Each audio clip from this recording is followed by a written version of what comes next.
Exceeding any reasonable expectations, Dungeons & Dragons, Honor Among Thieves, turns out to be a whole lot of fun, serving up what amounts to a smart alecky version of The Lord of the Rings that doesn't require knowledge of the underlying game.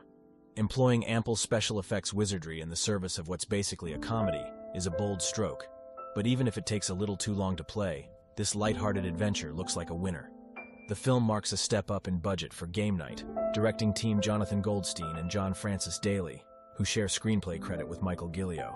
But the story mirrors that irreverent tone, while smartly stripping the plot down to the basics and taking full advantage of its well-chosen cast.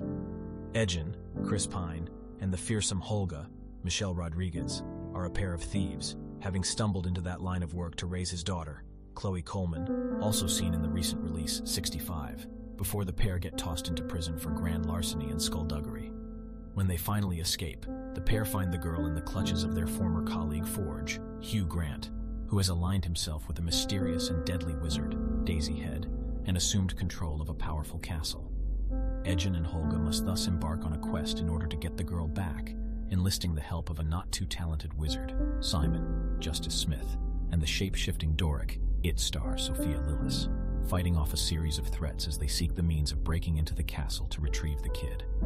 The lure of transforming toys and games into movies and TV is hardly a new one, including an earlier roll of the dice on this particular franchise in 2000. While the two properties otherwise have little in common, the appeal of HBO's The Last of Us, and now this, considerably less dour adaptation, offer a bit more hope that the cash grab associated with the practice doesn't have to lead to a creative wasteland. Ultimately, Dungeons & Dragons delivers enough laughs and thrills to justify braving a trip to the theater, and for these purposes, that's game, set, and match.